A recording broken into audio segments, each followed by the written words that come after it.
नमस्कार विद्यार्थी मित्रांनो, मी तुमचा मित्र विवेक सूर्यवंशी अल्टिमेट सक्सेस अकॅडमीच्या आपल्या या ऑनलाईन चॅनलमध्ये मी तुमचा मित्र स्वागत करतो. तर ऑनलाईन एज्युकेशन आपण घेत आहोत, त्या संदर्भातला व्हिडिओज, परत आपण सायन्सचं लेक्चर ह्या संदर्भातले व्हिडिओज, सर्व महत्त्व व्हिडिओची लिंक विद्यार्थी मित्रांनो तुमच्यासाठी मी डिस्क्रिप्शन बॉक्समध्ये दिलेली आहे. तर मुलांनो, कसे आहात तुम्ही?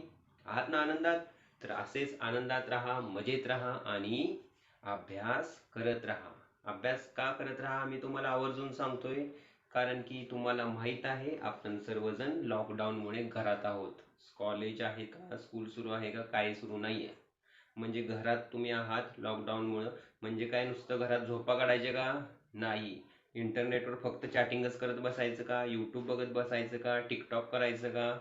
का चांगले चांगले पदार्थच नुसते करून खायचे? तर मुलांनो, आपल्याला काय करायचं आहे? अभ्यास पण केला पाहिजे. आणि आज आपण केलेला अभ्यास, आत्ता आपण केलेला अभ्यास 100% मी तुम्हाला सांगतो, तुम्हाला याचा फायदा 100% होणारच आहे. त्यामुळे आहे त्या वेळेचा सदुपयोग करायला मुलांनो शिका. ओके? मला आवर्जून सांगावं असं वाटलं तुम्हाला. मी अत्यंत मेहनतीने व्हिडिओज बनवत आहे तुमच्यासाठी. त्यामुळे चॅनलला सबस्क्राईब लगेच करा, लाईक करा आणि व्हिडिओ तुमच्या मित्रांसाठी फॉरवर्ड करा, म्हणजे शेअर करा.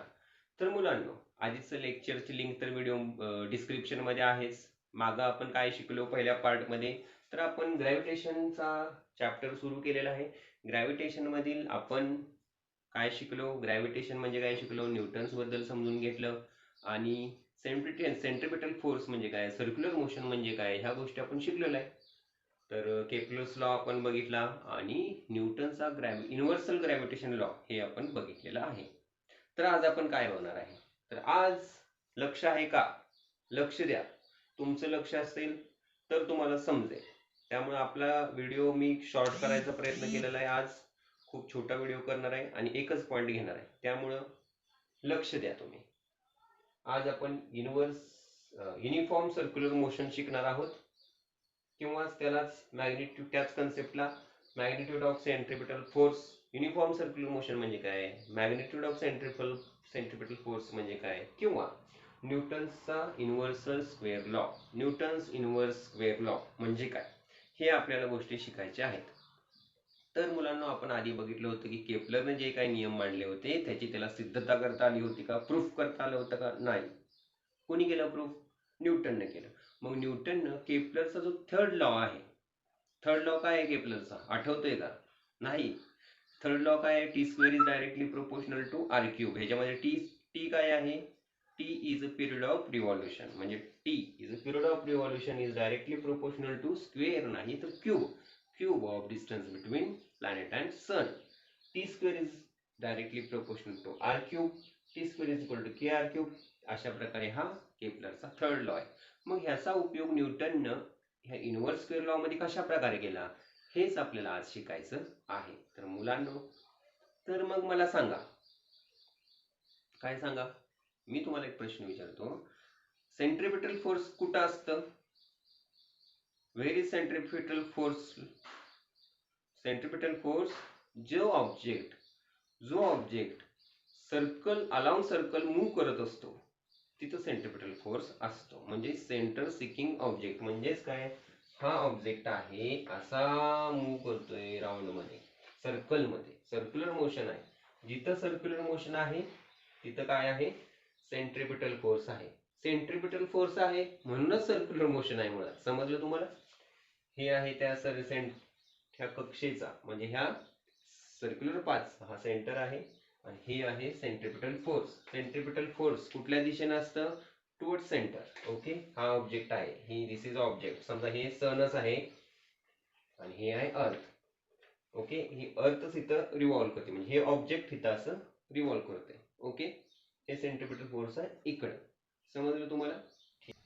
तर माझे सेमीचे विद्यार्थ्यांना लक्ष द्या.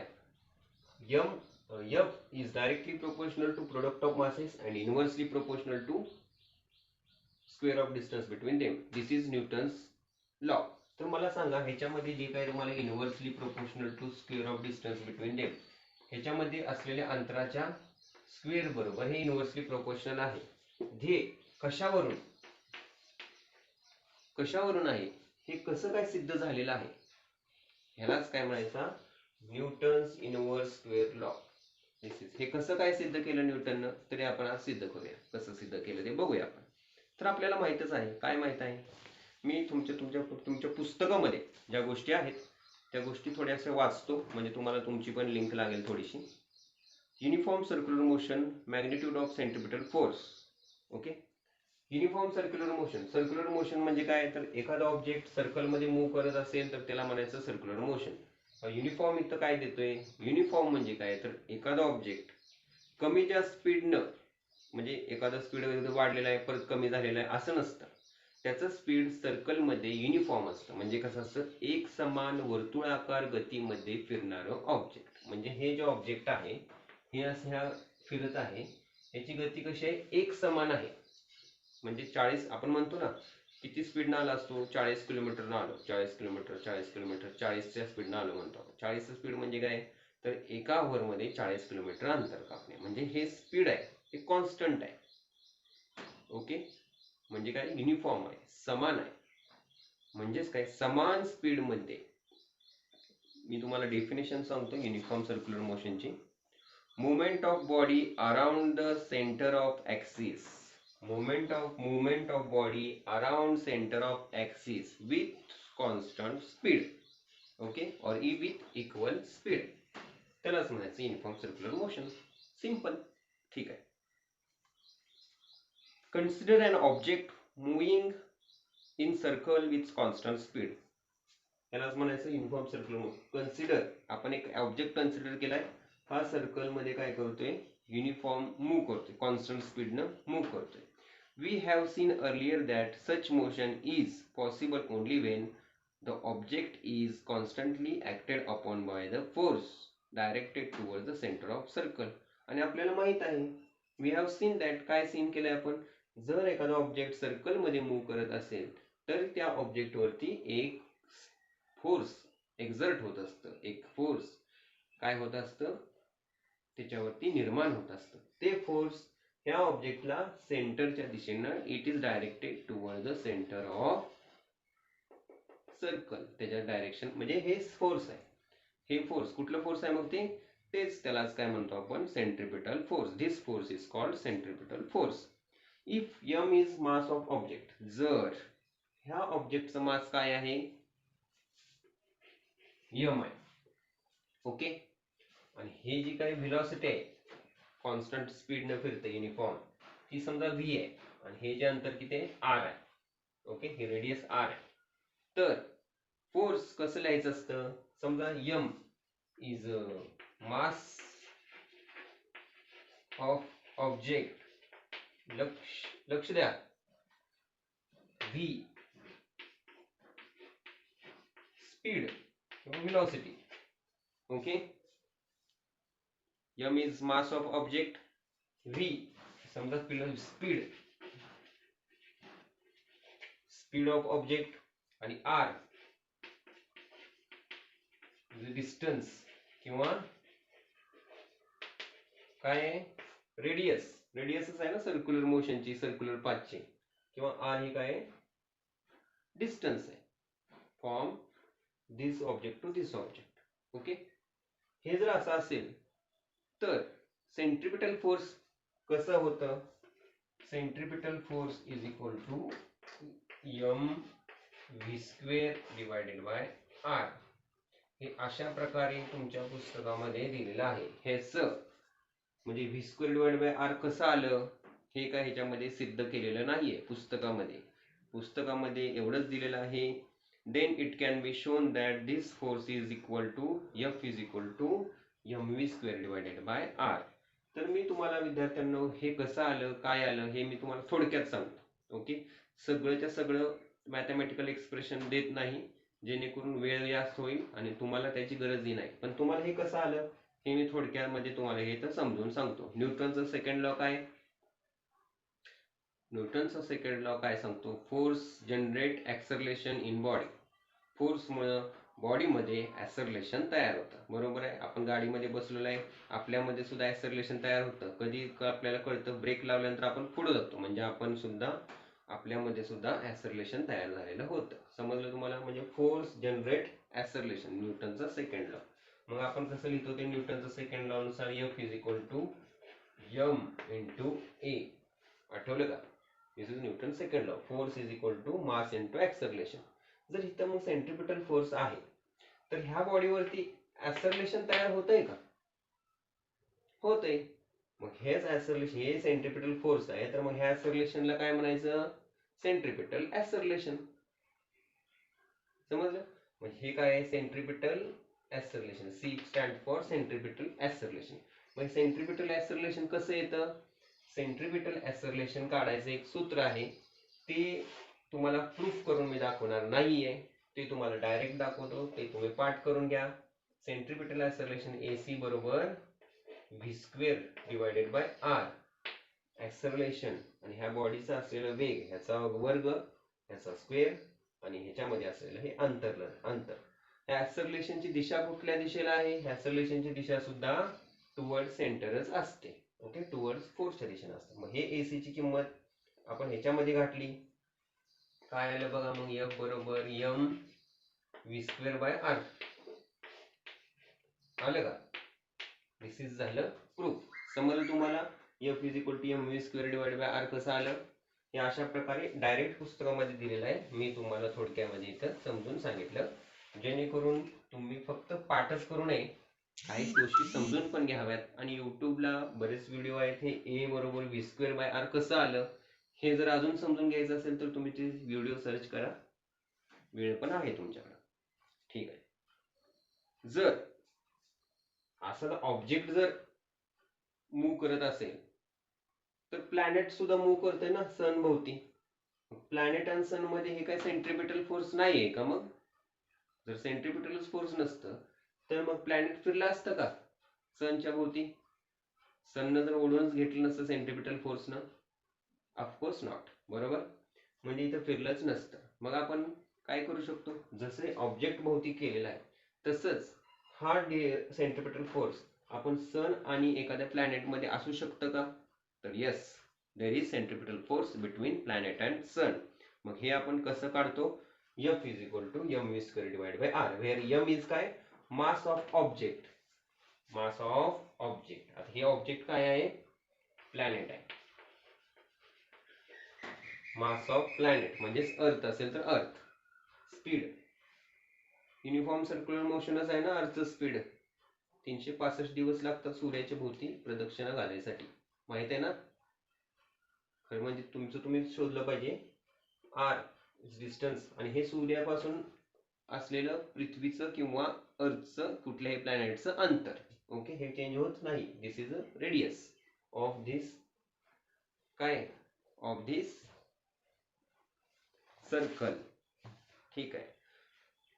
मग हे थोडं वाचतो मी. If planet is revolving around the sun in a circular orbit in uniform circular motion, then the centripetal force where acting on planet towards sun must be, when planet is revolving around sun, then there is centripetal force, must be there is centripetal force. That centripetal force is shown by F is equal to m² divided by r, where m is the mass of planet, v is the speed of planet, r is the distance of planet from the sun. Understand? ठीक आहे. आता मला सांगा तुम्ही speed कसं calculate करतो आपण? आता ह्याच्यामध्ये आपण v ची किंमत घालणार आहे. स्पीड आपण कसं कॅल्क्युलेट करतो? मी 40 किलोमीटर पर आवर न आलो, आपण असं म्हणतो. मी 40 किलोमीटर पर आवर न आलो म्हणजेच काय? एका तासामध्ये त्यानं 40 किलोमीटर अंतर कापलं, म्हणजे लागलेला वेळ आणि कापलेला अंतर. बरोबर? म्हणजेच काय? Distance travelled divided by time taken, म्हणजे एवढ्या वेळामध्ये एवढं डिस्टन्स ट्रॅव्हल केलं, ह्यालाच काय म्हणायचं? स्पीड म्हणायचं. मग हे अर्थ आहे किंवा एखादा प्लॅनेट आहे, ह्या प्लॅनेटनं केवढं डिस्टन्स टी या कालावधीमध्ये, टी या टाइम मध्ये कापलेलं आहे अंतर? How much distance travelled this planet in one revolution? एक रिव्हॉल्युशन, म्हणजे इथून ह्या प्लॅनेटनं सुरुवात केली, एक रिव्हॉल्युशन असं केलेलं आहे. तर आपल्याला माहित आहे सर्कलचं पेरिमीटर, परिघ आपण म्हणतो मराठीमध्ये याला. पेरिमीटरचं सूत्र काय आहे? Perimeter of object orbit divided by time. Perimeter कसं काढतो आपण? 2 पाय r. हे r काय आहे? r is the distance of planet from the sun. 2 pi r divided by t. This is what? This is speed v. हे जे 2v आहे 2 pi r divided by t, हे सूत्र क्रमांक 2. याची व्हॅल्यू आपण याच्यामध्ये पुटअप करूया का? Yes, we can put this value in this equation number 1 and we can get v ची किंमत ही आपण याच्यामध्ये पुट करूया. म्हणजे काय होईल? f बरोबर m 2 पाय r, लक्ष द्या, डिवाइडेड बाय t चा वर्ग स्क्वेअर डिवाइडेड बाय r. समजलं? हे r असंच लिहिलेलं आहे, m असंच लिहिलेलं आहे. फक्त v ची आपण काय केलेली आहे? व्हॅल्यू याच्यात पुट केलेली आहे. आता सिंप्लिफाय करून घ्या. हे m 2 चा वर्ग 4, पाय चा वर्ग पाय वर्ग, r चा वर्ग r स्क्वेअर, t चा वर्ग t square.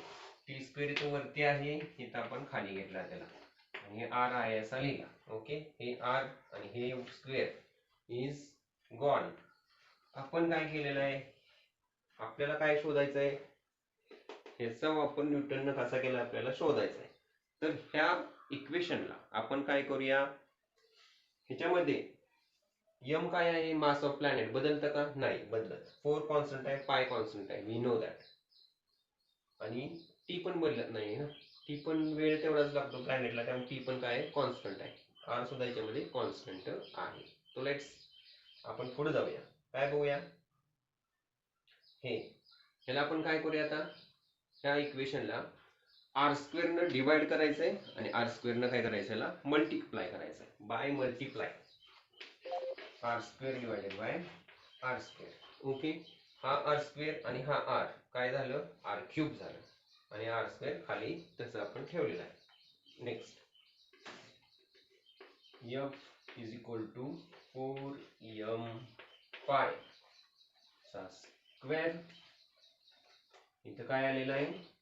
R cube, r square r, r cube, T square आणि आर स्क्वेअर. इथं आपण आर स्क्वेअर इथं लिहूया आणि टी स्क्वेअर इथं लिहितो. आता मला सांगा, हे काय बदलत नाही, असंच असं r cube divided by t square काय आहे? R cube divided by t square म्हणजे 1/k. आठवलं का? हे काय आहे? के प्लस चा third law. T square is directly proportional r cube. Kepler's third law काय आहे? Square of period of revolution. Square of period of revolution of planet around the sun is directly proportional to the distance of mean distance of cube of mean distance of planet from the sun. Understand? T square is equal to k r cube. K is constant. K is equal to T square divided by r cube. 1/k बरोबर r cube divided by T square. R cube divided by T square, that is 1/k. F is equal to 4m pi square divided by k 1/k into r square. समजलं तुम्हाला? मग मला सांगा, हे इथं जे value दिसते ही काय आहे? कॉन्स्टंट आहे. 4 is constant, mass is constant, मास बदलत नाही ग्रहाचं, मास कॉन्स्टंट, पाय पण कॉन्स्टंट आहे, K is K plus constant. R बदलतं, कारण की आर कधी जास्त असतं कधी कमी असतं, कारण की असं असतं ना, डिस्टन्स कधी कधी बदलतं, त्यामुळे this is not constant. Okay, मग इथं आपण कसं लिहिलं? हे f is equal to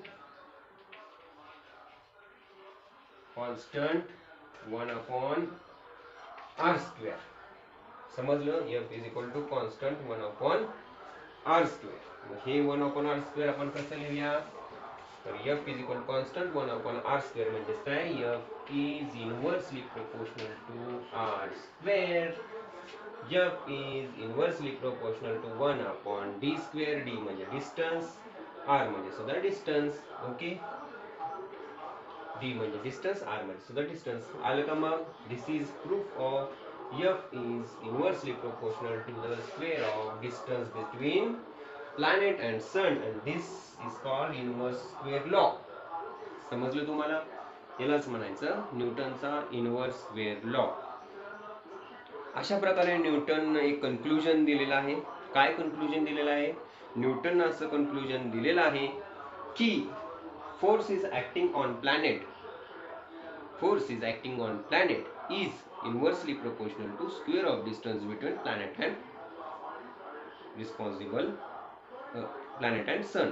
Okay, म्हणजेच काय, force is acting on the planet is responsible for its circular motion.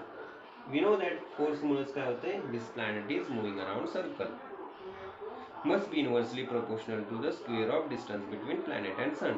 This is inversely proportional to planet and sun. याच्यावर तुम्हाला 1 मार्काला प्रश्न येऊ शकतो. Derive Newton's inverse square law. 1 mark define करा. मग तुम्हाला लिहावं लागेल.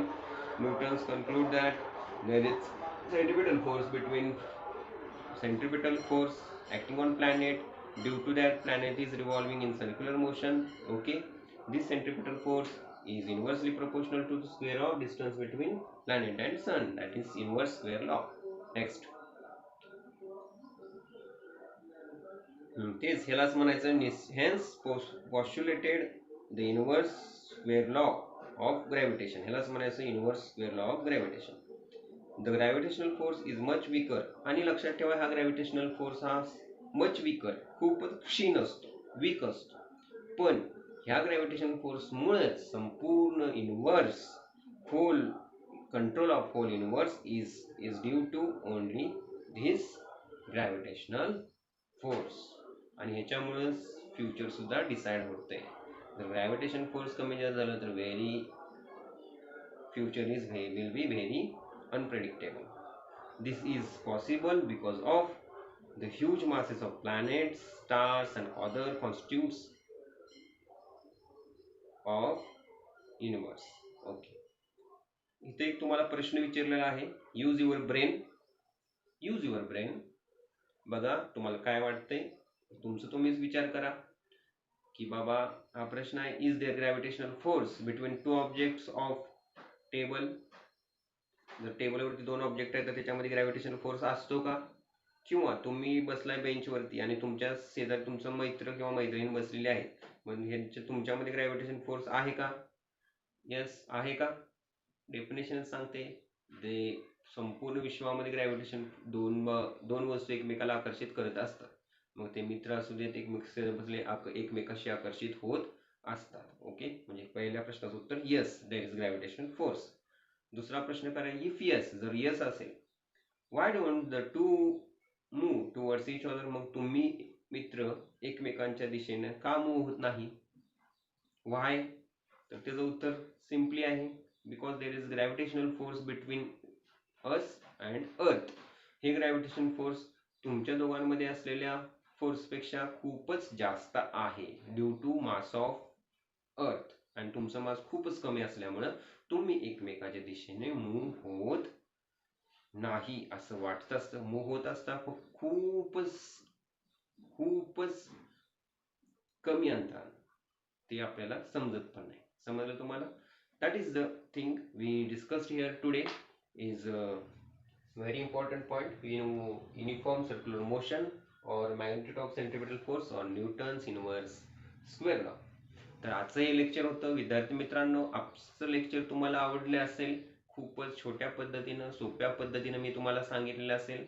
If you like my lecture, if you like these videos, please subscribe this channel, like आणि तुमच्या मित्रांसाठी, तुमच्या शिक्षकांसाठी हा चॅनल फॉरवर्ड करा, शेअर करा. तर आजचा मी होमवर्क तुम्हाला सांगतो. आजचा होमवर्क आहे, आज जे शिकवलेलं आहे ते आजच्या आजच कंप्लीट करा. आजच्या आजच त्याचं काय करा, तुम्ही नोट्स काढून घ्या, पुस्तकामध्ये त्याचं 2 वेळा वाचन करा. समजलं नाही तर व्हिडिओज 2 वेळा बघा. खूपच सोप्या पद्धतीने मी समजून सांगितलेलं आहे तुम्हाला. आजच्या ह्या पॉइंटवरती परीक्षेमध्ये 1 मार्काचा किंवा 2 मार्काचा प्रश्न हमखास पडत असतो. त्यामुळं आजचं लेक्चर समजून घ्या आणि अभ्यास करत राहा. मी तुमचा मित्र विवेक तुमचं सर्वांचा निरोप घेतो. नमस्कार.